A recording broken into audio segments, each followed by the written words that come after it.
Hey guys, this is Dr. Hub. In case you haven't subscribed, please do subscribe to learn and grow daily.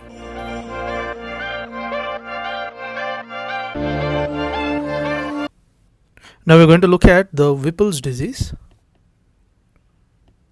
So this Whipples disease, we will be doing it under the following headings. So first we'll look at how is the presentation. Next, followed by, we'll be looking at the clinical features, and after the clinical features, we'll be also doing the part of the diagnosis as well as the differential diagnosis, and moving on, we'll finally see the treatment as well. So we are dividing this topic into the 4 headings. So now let's break down into each of the following headings.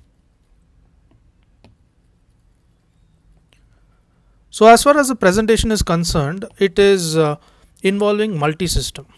So there is a multiple system involvement. So as we know, it includes the joints, the GI, the CNS and the CVS. So joints, you have the GI, you have the CNS as well as the presentation of the CVS. Next, where is it common? It is more common in case of the males compared to that of females, and the age group will be 50 to 60 years. Next, moving on to the organism which causes the Whipples disease. So the organism is nothing but there is the Topherema Whipple. So this is the particular organism which is involved in this Whipples disease, and it is nothing but a gram-positive actinobacter, and the important immune susceptibility is the HLA. So the important one is the HLA DRB113. So this is an important immune susceptibility. And how do you diagnose this? The diagnosis will be by biopsy. So this is a small intro of this Whipples disease. Now moving ahead, as we spoke about biopsy, other conditions which can be diagnosed by biopsy, it includes, as we are discussing, it's the Whipples disease, then the beta proteinemia, beta. So you have the beta lipoproteinemia. Next, we also have the gamma globinemia. So you have the gamma globinemia. Next, looking at the clinical features. So the clinical features we had divided into the joints. So you have the joints, and then we have the GIT. So let's look at these 2 headings. So as far as the joint is concerned, this is going to be the first symptom. So joint is nothing but the first symptom, and the predominance is it includes the large joints. So you have the large joints which are involved. And next, moving on to the GIT, some important points being, it is 2-3 years after the joint features. So this comes later, and you have the diarrhea which is more consistent, as well as it is associated with weight loss. So you have diarrhea, and there is also the associated weight loss. So as you know, the GI, the presentation will be by the abdominal pain. So you have the abdominal pain as well as a mesenteric lymphadenopathy. So there is a mesenteric lymphadenopathy. So we have finished the joint as well as we have finished the GI. The next 2 we are the neurosyphilis. So we have the neurosyphilis. So let's just draw the brain. So neurosyphilis, and then comes the CVS. So here in neurosyphilis, the most common neurological manifestation is going to be the rapidly progressive dementia.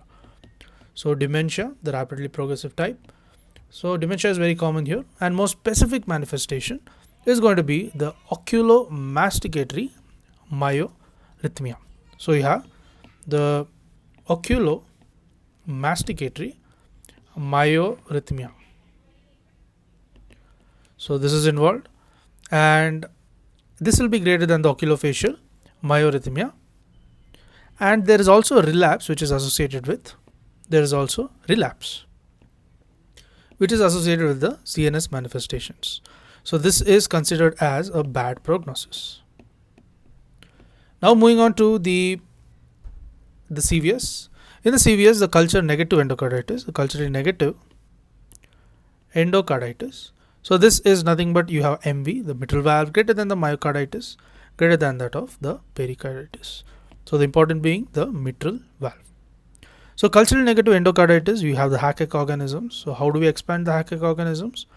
So this we know that H is for the hemosyphilis aggregator, A for the aggregatibacter, actinomycetom comitans, as well as the C for the cardiobacter, then Echinella as well as the Kingella. So all this forms the HACCP. Now this Whipple disease is summarized by the Whipple's triad. So these are the features. So what will happen in the Whipple's triad? 4 features. So one comes the joint, which we saw, joint pain. So joint symptoms you have, and next there is a diarrhea, and if you have excess diarrhea you will also have weight loss or weight loss, and the other GI symptom, that is the abdominal pain. So you also present with abdominal pain as well as a mesenteric lymphadenopathy. Mesenteric lymphadenopathy. Now moving on to the diagnosis. Before that, the differential diagnosis. In case of the differential diagnosis, in case of joint symptoms, you can also link it with the spondyloarthritis.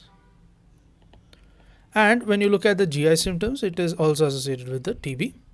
Next, looking at the diagnosis you have the upper GI. In case of the upper GI, there is biopsy is the investigation of choice, is what you do. And you also have the PCR, which is the identification of the Trophairima Whipple. So Trophairima Whipple, you can do it by PCR. Next will be the treatment.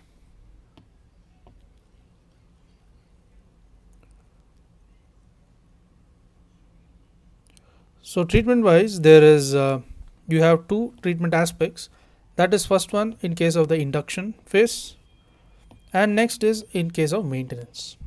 So upon investigation, the best regimen indicated will be the IV ceftriaxone is what is administered.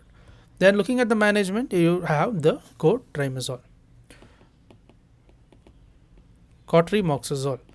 So this will be used in the management. So this was all about the Whipple's disease.